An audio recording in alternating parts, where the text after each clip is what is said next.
In the quiet world of a courtroom, every name on the docket hides a story. Most cases are routine, but sometimes a name like Nina Brown stands out. A young woman facing unpaid parking tickets, but also fighting for her life. On paper, it's a simple infraction. In reality, it's a symptom of a life unraveled. Nina wasn't just a defendant, she was someone clinging to dignity, borrowing clothes just to appear in court. She didn't ask for a handout, just a little time, a payment plan, a chance to breathe. True justice starts with listening, with seeing the person behind the paperwork. What brought Nina here? Not defiance, but a series of losses that left her with nothing. Her tickets were the fallout of survival, not rebellion. When I see someone like Nina, I see more than a case file. I see a person whose dreams have been interrupted by tragedy. Her story is a reminder. Justice without compassion is just punishment. Sometimes the law's greatest work is simply to listen. 6 months before court, Nina was a typical college student with parents, a home, and hope. Then, both parents died suddenly, shattering her world. Grief was overwhelming, but the losses kept coming. Her home, her health insurance, her safety net. In months, she went from student to orphan, homeless and alone. Her car became her only refuge, a bedroom, closet, and shield from the world. For 4.5 months she lived in that car, searching nightly for a safe place to sleep. This wasn't living, it was survival, every day a battle against despair. The psychological toll was immense, constant anxiety, isolation, exhaustion.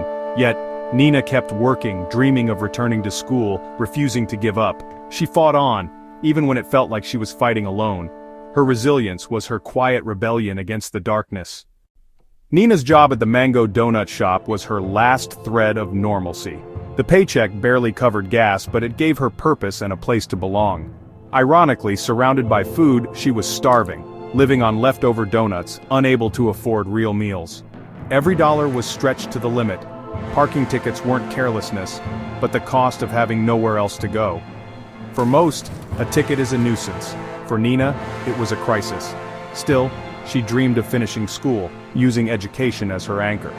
Her determination to work and learn, even while homeless, showed her strength. Nina was a survivor, not a victim. Nina's fragile stability vanished when her car was towed for unpaid tickets. In an instant, she lost her home, her belongings, her last bit of security. The impound fees were impossible. Now she was exposed, forced to sleep on a park bench. Nights on the bench stripped away dignity and safety. Every sound a threat, every shadow a fear. She told the court it felt like punishment, as if she'd done something to deserve this fate. Her story shows how quickly someone can spiral without support. A few tickets became the catalyst for total collapse. Her private struggle became a public spectacle. With nothing left, she entered the courtroom, hoping for mercy. She expected little, but it was her last hope. Standing before Judge Porter, Nina was exhausted, not defiant.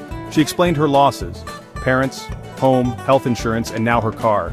She wasn't making excuses, just sharing her reality and asking for a payment plan. The courtroom shifted. This was no longer routine. Judge Porter listened, not to judge, but to understand. He saw not a criminal, but a survivor. Someone who hadn't given up. His words affirmed her resilience. You haven't given up on yourself. In a world that had turned its back, someone in authority saw her struggle. This was compassionate justice. Seeing the person, not just the case. Judge Porter's empathy allowed Nina to be vulnerable without fear. It was a rare moment of humanity in a place known for cold procedure. He didn't just hear her, he understood, and that changed everything. After hearing Nina's story, Judge Porter paused the case to deliver a different kind of judgment. He condemned society's habit of criticizing those in crisis without offering help. If you're not going to help, I don't want to hear what you have to say, he told her. His words validated Nina's pain and challenged the courtroom to replace criticism with compassion. It's easy to judge, harder to help. Judge Porter argued that only those willing to help have earned the right to speak. This was more than a legal proceeding, it was a moral lesson. Behind every statistic is a human being, deserving of empathy. The judge's words set the stage for real action. Judge Porter turned words into action.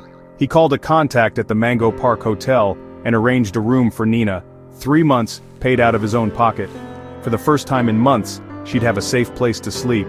But he didn't stop there. He canceled her parking tickets and waived the impound fees, allowing her to retrieve her car. He addressed every immediate crisis: shelter, debt, transportation.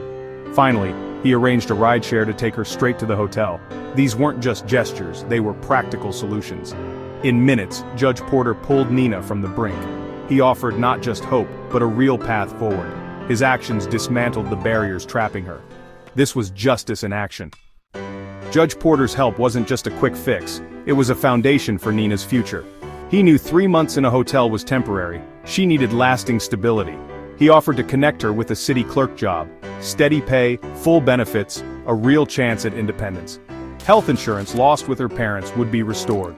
This job was the final piece, a path to rebuild, not just survive. Judge Porter provided housing, cleared her debts, restored her car, and opened a door to a career. He empowered her to take control of her life. His approach addressed every barrier, not just one. Now it was up to Nina to build on this foundation. Real change, he knew, required more than charity. It required opportunity. Overwhelmed with gratitude, Nina thanked Judge Porter for changing her life, but he reminded her this wasn't a free pass but a responsibility. He urged her to use the 3 months to save, to build a safety net, to honor the chance she'd been given. A second chance is a beginning, not an end. The weight of responsibility is heavy, but it's also empowering. Nina's task was to prove the judge's faith was well placed. Her new chapter required hard work and commitment. The judge's final words, "Don't you ever give up on yourself." This was about restoring her belief in herself and her future. The wonder of opportunity is that it reignites hope. Nina Brown's story is more than a courtroom anecdote, it's a lesson in compassion over bureaucracy. Judge Porter's swift, decisive action shows how institutions can change lives. Judges can process cases or, like Porter, connect people to real help. He used his network hotel manager city HR to build a support system. We all have something to offer: a job, lead a connection, a word of encouragement. True community means showing up for each other, not judging from afar. Nina's story ends with a new beginning, not a verdict. She was given tools and support to rebuild. Her journey proves no one is beyond hope and kindness can ripple outward. It challenges us all to be the beacon someone else might need.